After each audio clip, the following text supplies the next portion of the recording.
प्रिय आत्मन, आज हम आपको एक छोटी सी कहानी के माध्यम से ये बताने का प्रयास करेंगे कि हम में से हर व्यक्ति को परमात्मा ने वह शक्ति, वह सामर्थ्य और समय दिया है कि उसका अगर हम सदुपयोग कर सकें और विवेक से उपयोग कर सकें तो हम अपने जीवन को धन्य बना सकते हैं और इस दुखालय संसार से पार जा सकने में समर्थ हो सकते हैं। कहानी बड़ी ही रोचक और प्रेरणादायक है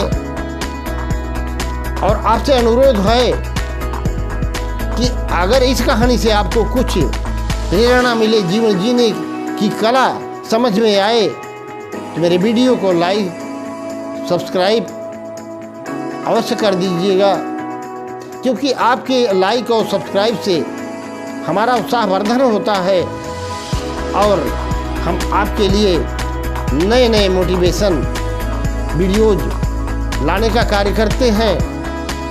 हमारा चैनल पर गीता का पारायण चल रहा है। सबसे निवेदन है, कृपया किसी भी तरह से मन न लगे तो भी गीता पारायण का वीडियो मेरा अवश्य देखें। आइए कहानी पर चलते हैं। एक निर्धन व्यक्ति रोजगार की तलाश में चलते चलते एक दूसरे राज्य में पहुंच जाता है और वहां देखता क्या है, कुछ राज्य में एक आयोजन किया गया है जिसमें राजा का चुनाव होता है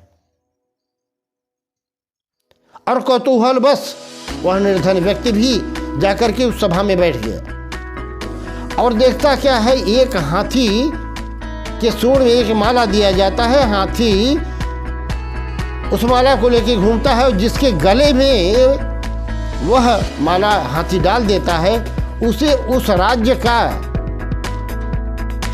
10 वर्षों के लिए राजा बना दिया जाता है। और संयोग ये था कि उस दिन वह हाथी उस निर्धन व्यक्ति के गले में ही माला डाल दिया और सब तालियां बजाने लगे, नाच गाने में मस्त हो गए। राजा का चुनाव हो गया। अब उस निर्धन व्यक्ति को राजपुरोहित ने तिलक किया विधिवत और राजा के रूप में अभिषिक्त किया और अपने यहाँ के राज्य का नियम बताया। उसने कहा, आप या 10 वर्ष के लिए इस राज्य के राजा हो और उसके बाद आप यहाँ से हटा दिए जाओगे और आपको एक ऐसी नदी में डाल दिया जाएगा, गिरा दिया जाएगा, जहाँ पर मगरमच्छ, घड़ियाल जैसे हिंसक जंतु रहते हैं। यदि आप उनसे संघर्ष करके निकल सकोगे तो पार वाले गांव में जा सकोगे और नहीं तो तुम जानो, तुम्हारा काम जाने। अब राजपुरोहित ने समझा करके उसको राज्य सिंहासन पर बिठा दिया। उस व्यक्ति ने बहुत ही प्रजा का ख्याल रखा, धर्मयुक्त न्याययुक्त शासन किया।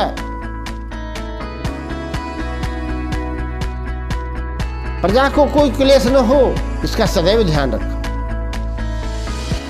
धर्म पर चला और समय जाते देर नहीं लगती और वह समय आ गया जब उसको राज्य से हटाया जाना था, पदच्युत किया जाना था और उसे हटा दिया गया। उसने लोगों से निवेदन किया कि आपके नियमानुसार मैं कार्य करने के लिए विवश हूं और मैं जा रहा हूं, अब मेरे भाग्य की बात है।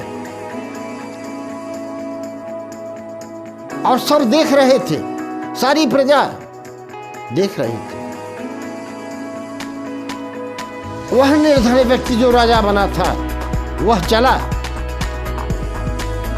जिस नदी में उसे डाला जाना था। सभी देखते क्या हैं कि वहां पर यह पुल बना हुआ है, और वह पुल और कोई नहीं, वह राजा नहीं बनवाया था, वही राजा जो आज जा रहा है। और पुल से होते हुए वह दूसरे गांव में गया।